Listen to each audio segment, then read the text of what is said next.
हमारे साथ बातचीत करने के लिए केंद्रीय मंत्री गिरिराज सिंह जी। सर, कल पटना के ऐतिहासिक गांधी मैदान में वक्फ बोर्ड के विरोध में एक रैली हुई। तेजस्वी यादव उसमें जाते हैं और कहते हैं कि हमारी सरकार आएगी तो इसको जो है हम बिल को कूड़ेदान में फेंक देंगे। मुंगेरी लाल के हसीन सपने ना देखें।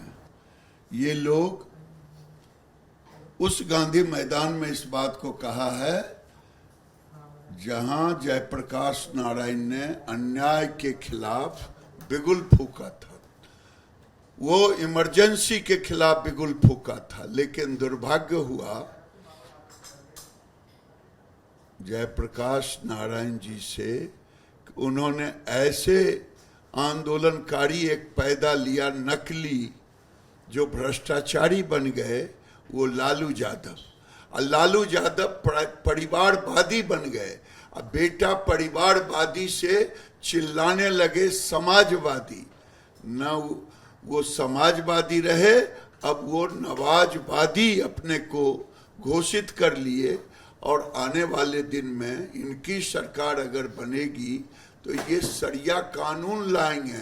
इसीलिए बिहार की जनता न राधा को नौ मन घी हुई है, न राधा नाची है।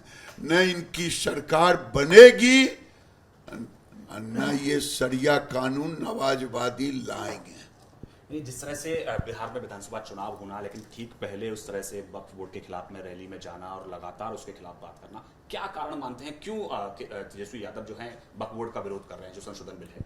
ये वोटवादी है। इनको न वक्फ बोर्ड से मतलब है, न मुसलमान से मतलब है। इनको वोट से मतलब है।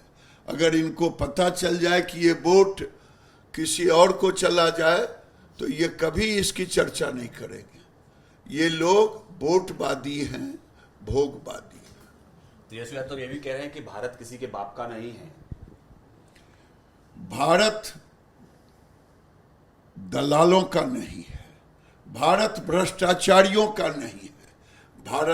भारत उसी का है, उसी के बाप का है जो भारत में राष्ट्रवादी है।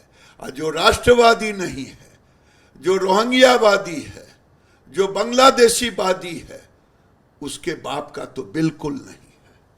आखिरी सवाल यह है सर कि जिस तरह से लगातार वोटर लिस्ट को लेकर विवाद मचा हुआ है, चुनाव आयोग कह रहा है कि हम समीक्षा करेंगे, तो क्या कारण मानते हैं कि विपक्ष के कई सारे, चाहे राजद हो, कांग्रेस हो, लगातार इस पर सवाल उठा रहे हैं? सब आपस में वोटों के लिए। क्या मैं पूछना चाहता हूं, इतना तो कहे, अभी तो पहचान हुई नहीं है।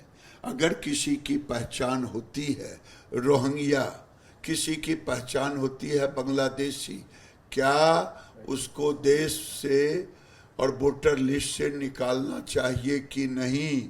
मैं आरजेडी, कांग्रेस, तमाम कम्युनिस्ट सबसे पूछना चाहता हूं और कहता हूं, अगर हिम्मत है तो यह स्टेटमेंट दो कि जो रोहिंग्या और बांग्लादेशी की अगर पहचान होती है उसे निकालना चाहिए कि नहीं निकालना चाहिए।